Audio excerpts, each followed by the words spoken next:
Welcome to Arha Telugu stories. ఈరోజు కథ ప్రణయమా ప్రళయమా part 22. ఇంత మంచి స్టోరీని మనకందించిన వారు ఈషా అద్వైత గారు. ఈ స్టోరీని నేను అద్వైత గారి పర్మిషన్తోనే మీ అందరికీ చదువు వినిపిస్తున్నానండి. స్టోరీ అయితే చాలా బాగుంది. Thank you ma'am, thank you so much. మనం ఇక స్టోరీలోకి వెళ్తే, వంశీ వచ్చేసరికి రిషిక ఫ్రెష్ అవ్వటంతో ఆమెను తీసుకొని బ్రేక్ఫాస్ట్ కోసం వస్తాడు శ్రీకాంత్. ఈలోపు వర్మగారు పొలానికి వెళ్ళిపోతే మిగిలిన వాళ్ళందరూ తీరిగ్గా లేచి బయటకు వస్తారు. జై, ఈరోజు చీరల షాపింగ్కి తీసుకెళ్ళాలి అని అనగానే, నిన్న కవర్ చేయలేదా అని తింటూ కాస్త షాక్ అయ్యి అడుగుతాడు జై. కుదరలేదురా, నగలతోనే సరిపోయింది. నువ్వేం ఫీల్ అవ్వకు, మీకు కావాల్సిన చీరలన్నీ ఇంటికే రప్పిస్తాను, అంతేగాని నేను ఎక్కడికి రాను అని అంటాడు జై.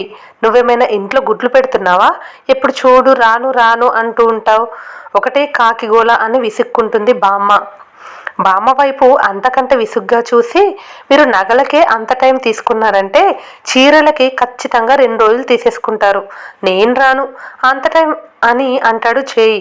అంత టైం ఎక్కడుందిరా, ఉన్నది 2 రోజులే. 3వ రోజు తిని పెళ్లి కూతురుని చేయడం, 4వ రోజు బోనం వేసుకోవటం, 5వ రోజు పెళ్ళి, ఇంకా టైం ఎక్కడుంది అని అంటుంది బామ్మ. మీ నాన్న పెద్దనాన్న పెళ్లి కార్డులు ఇవ్వటానికి వెళ్ళారు కాబట్టి నువ్వే తీసుకెళ్ళాలి అంటుంది శాంభవి. 5 రోజుల్లో పెళ్లి పెట్టుకొని మీరు ఇప్పటి వరకు చీరలు తీసుకోలేదా అని సీరియస్గా అడుగుతాడు జై. తీసుకెళ్లే వాళ్ళు ఉంటే ఎప్పటికప్పుడు వెళ్ళిపోయే వాళ్ళమే, ఎవరి మట్టుకు వాళ్ళు బిజీ అని తప్పించుకుంటుంటే ఎక్కడికి వెళ్ళి షాపింగ్ చేసేదని కోపంగా అడుగుతుంది ప్రియాంక. లాస్ట్ వీక్ ఎంగేజ్మెంట్కి ముందు పెద్దనాన్నకి నాన్నకి వర్క్స్ ఉన్నాయి కాబట్టి ఇంటికి వెళ్ళిపోయారు. చిన్న మామయ్య ఇంట్లోనే ఉన్నారుగా, ఆయన్ని తీసుకెళ్లి షాపింగ్ కంప్లీట్ చేయాల్సింది అంటాడు జై. పొయ్యి తీసుకెళ్ళక మీ మామయ్యనే తీసుకెళ్ళాలి, ఆయనకి దిక్కులు చూడడం తప్ప బిల్లు పే చేయడం కూడా రాదని దెప్పి పొడుస్తుంది ప్రియాంక. అందరి ముందు తనని ఇన్సల్ట్ చేసినా తలెత్తలేని స్థితి మధుది. వాడికి అంత తెలివి లేదు లేవే, నీకు నోరుందిగా, నువ్వైనా వెళ్లాల్సిందని వెక్కిరింతగా అంటుంది కమలాక్షి బామ్మ. నా స్థానంలో మీ సొంత కూతురే ఉంటే అప్పుడు తెలిసేది మీకు నా బాధ, లేదు కాబట్టి మీరు కూడా నన్నే అంటారు అంటూ ముక్కుచీది నానా హంగామా చేస్తుంది ప్రియాంక. జై, ఇంత గొడవ అవసరమా, వాళ్ళని తీసుకెళ్ళొచ్చుగా అని వంశీ చిన్నగా చెప్పేసరికి ఇక తప్పక సరే అంటాడు జై.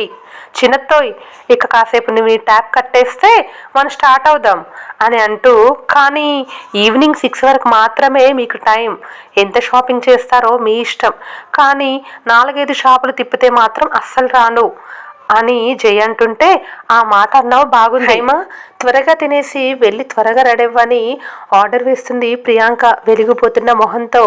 నేనెందుకమ్మా అని హైమా అంటుంటే, నీ ఒంటికి ఏ చీర నప్పుతుందో చూడాలిగా, ఏది పడితే అది కట్టి కూర్చోబెట్టేస్తానా ఏంటి? నలుగురిలో నీ గౌరవం పెరిగే ఖరీదైన చక్కటి చీరలోనే నిన్ను పెళ్లి కూతురుగా కూర్చోబెట్టాలి అని ప్రియాంక అంటుంటే, డాడీ, ఈవిడ హైమ ఫీలింగ్స్కి అసలు వాల్యూ ఇవ్వదా అని పక్కనున్న శ్రీకాంత్ని అడుగుతుంది రిషిక.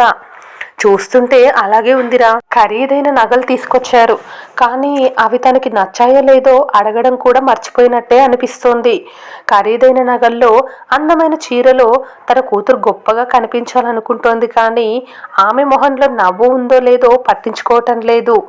హైమాకి ఏ శారీ సూట్ అవుతాయో తెలియక తనని తీసుకెళ్తోంది, కానీ లేదంటే అవి కూడా ఈవిడే తెప్పించేసేదని శ్రీకాంత్ నవ్వేసరికి తను కూడా నవ్వుతుంది రిషిక. కానీ అంతలోనే హైమ పరిస్థితికి జాలి పడుతుంది. కాసేపటికి ఇంట్లో స్ఫూర్తి, మంగగారు తప్ప అందరూ కూడా షాపింగ్కి స్టార్ట్ అవుతుంటే, మామయ్య మీరెక్కడికి వెళ్తున్నారు అని రెడీ అయిన ముగ్గురిని ఆశ్చర్యంగా అడుగుతాడు జై. అమలాపురం జై, రిషికి డ్రెస్ తీసుకోవడానికి అని వంశీ అంటుంటే, ఈ మధ్య డోర్స్ బార్లా తెరిచి రూమ్లో కూర్చొని వర్క్ చేసుకుంటున్న కౌశల్కి వాళ్ళ మాటలు వినిపించడంతో ల్యాప్టాప్ పై కదిలిస్తున్న వేళ్లకు కాసేపు రెస్ట్ ఇస్తాడు. అయితే మాతో రండి మామయ్య అని జై అంటుంటే, నిన్న నగల కోసం నరసాపురం వెళ్ళిన మీరు ఈరోజు చీరల కోసం చీరాల వరకు వెళ్తారనిపించింది. అందుకే మేము అంత దూరం ట్రావెల్ చేయలేక పక్కనున్న అమలాపురం వెళ్తున్నాం అని వంశీ అంటాడు. మేము వెళ్ళేది కాకినాడ మామయ్య, వీళ్ళని షాప్స్లో పడేసి నేను బీచ్కి వెళ్ళిపోతా అని కన్నీంగా నవ్వుతాడు జై. ఏంటి కాకినాడ? నేను రాను, నేను రాజమండ్రి వెళ్తా అంటూ పట్టుబడుతుంది ప్రియాంక. నువ్వు అటే వెళ్ళత్తా, మేము ఇటు వెళ్తాం అని జై అంటుంటే, వాళ్ళ గొడవ ముదిరేసరికి డిస్టర్బ్ అయిన కౌశల్ కిందికి వస్తాడు. ఏం జరుగుతుంది ఇక్కడ? జై ప్రాబ్లం ఏంటి అని స్టెప్స్ దిగుతూ సీరియస్గా అడుగుతాడు కౌశల్.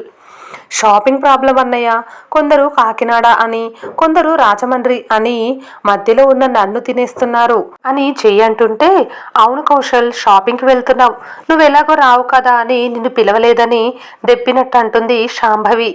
ఎవ్వరూ ఎక్కడికి వెళ్ళాల్సిన అవసరం లేదు, నా ఫ్రెండ్కి కాల్ చేస్తాను, కావాల్సిన శారీస్ అన్నీ ఇంటికి పంపిస్తాడు, ఎవరికి నచ్చిన వాళ్ళు సెలెక్ట్ చేసుకోండి, ఈలోపు మీకు మినీ షాపింగ్ ఉంటే దగ్గరలో ట్రై చేయండి అని అంటూ, ఇది సమ్మర్ అనుకుంటున్నారా వింటర్ అనుకుంటున్నారా, రోజంతా షాపింగ్ చేయడానికని సీరియస్ అవుతాడు కౌశల్. ఇంటికి వస్తే 4 చీరలే, బయటికి వెళ్తే 40 చీరలు అంటుంది ప్రియాంక. ఎక్కువ ఆప్షన్స్ ఉంటే ఏది సెలెక్ట్ చేసుకోవాలో తెలియక కన్ఫ్యూజ్ అయ్యి టైం వేస్ట్ చేస్తారు అని కౌశల్ అంటుంటే, అన్నయ్య చెప్పింది బాగుంది, ఈ రోజుకి ఫ్యాన్సీ ఐటమ్స్ షాప్ చేసి రేపు చీరల మీద పెట్టుకోండి అంటాడు జై. అందరికీ టైం సేవ్ అవుతుందని అదే బెస్ట్ అనిపిస్తే ప్రియాంక ఫేస్ మాత్రం మాడిపోతుంది. వాళ్ళని చూస్తూ అమ్మ వాటర్ తీసుకురా అని అడిగి సోఫాలో కూర్చుంటాడు కౌశల్. కొన్ని కాల్స్ తర్వాత నాకు తెలిసిన 3కి కాల్ చేశాను, వాళ్ళు రేపు శారీస్ ఇంటికి పంపిస్తామన్నారు, వాటిలో మీకు నచ్చినవి సెలెక్ట్ చేసుకోండి అని లేడీస్ అందరికీ ఆర్డర్ వేసి, జై వీళ్ళని సిటీకి తీసుకెళ్ళి కావాల్సినవి తీసుకో, ఇంతకు మించి లాంగ్ డిస్టెన్స్ వద్దని హెచ్చరించినట్టుగా అంటాడు కౌశల్. అమ్మయ్య బ్రతికిపోయా అన్న రియాక్షన్ జైది. మామయ్య మీరు కూడా ఎక్కడికి వెళ్ళాల్సిన అవసరం లేదు, మీకు ఏ టైప్ ఆఫ్ డ్రెస్సెస్ కావాలో చెప్తే నేను వాటిని తెప్పిస్తానని వంశీతో అంటాడు కౌశల్. రిషిని చూస్తూ కౌశల్ అలా అంటుంటే, వద్దు కౌశల్ దగ్గరే కదా మేం వెళ్తాం, మాకు కూడా చిన్న షాపింగ్ ఉంది అని వంశీ అంటాడు. వెయిట్ చేయి మామయ్య, పెద్ద కార్ బుక్ చేస్తాను, అందరం ఒకేసారి వెళ్దాం అని జై చెప్పేసరికి సరే అంటాడు వంశీ. నా కారు ఉంది కదా, మళ్ళీ వేరే కార్ బుక్ చేయడం ఎందుకు అని కౌశల్ అంటుంటే, నీ కార్ని హ్యాండిల్ చేయడం నా వల్ల కాదన్నయ్య, ఈరోజు నేను ఫ్రీగానే ఉన్నాను, పదండి వెళ్దాం అంటాడు కౌశల్. ఫోన్లే ఇప్పటికైనా నీకు షాపింగ్ చేయాలన్న బుద్ధి పుట్టిందంటూ వెళ్ళి అతని కార్కి తీసుకొచ్చి ఇస్తుంది శాంభవి. నేను వస్తాను అని తను రెడీ అయిపోతుంది ప్రియాంక. వంశీ వెళ్తుంటే వాళ్ళతో నువ్వెందుకే అని కమలాక్షి బామ్మ గదివినట్టు అడిగేసరికి, వెళ్తే ఏమైంది, పెద్ద తేడా లేదు కదా అని గొనుగుతుంది ప్రియాంక. కౌశల్కి వంశీ అంటే చాలా అభిమానం, నువ్వు ఇలాగే తిక్కగా వాగావంటే ఖచ్చితంగా తిక్కరేగి పెళ్లి క్యాన్సిల్ చేసిస్తాడు, జాగ్రత్త అని హెచ్చరిస్తుంది బామ్మ. వినేసిన కౌశల్ అప్పటికే ఆమె వైపు సీరియస్గా చూస్తుండేసరికి, అంటే హైమాకి సెలెక్షన్ రాదు కదా, అందుకే నేను వస్తా అంటున్నానని పల్లికిలిస్తుంది ప్రియాంక. ఇప్పటికి కూడా తనకి ఏది సెలెక్ట్ చేసుకోవడం రాకపోతే లైఫ్ లాంగ్ నువ్వు తన పక్కనే ఉండి సెలెక్ట్ చేసి పెడతావా అత్త అని సీరియస్గా అడుగుతాడు కౌశల్. తర్వాత నుంచి తోడుగా నువ్వు ఉంటావు కదా కౌశల్ అని ప్రియాంక అంటుంటే, ఇప్పుడు కూడా పక్కన నేను ఉన్నాను, నేను తనకి ఆప్షన్స్ మాత్రమే ఇవ్వగలను, చూస్ చేసుకోవాల్సింది తనే, నీ కూతురు ప్రతిదీ నువ్వు నేర్పితే తప్ప నేర్చుకోలేని చిన్నపిల్ల అయితే అప్పుడు పెళ్లి చేయడం ఎందుకు అని కౌశల్ అంటుంటే, తనేం చిన్నపిల్ల కాదు, తనకేం కావాలో తను తీసుకోగలదు, హైమ నీకు నచ్చినవన్నీ తీసుకో, కానీ ఖరీదైనవి మంచివి మాత్రమే తీసుకో అని చెప్తూనే మళ్ళీ హైమ సెలెక్షన్ మీద డౌట్ పుట్టి, సంయుక్త నువ్వు కూడా తనతో వెళ్ళు, నిజంగానే దానికి ఏం తెలియదు, జాగ్రత్తగా చూసుకో అని బెంగగా అంటుంది ప్రియాంక.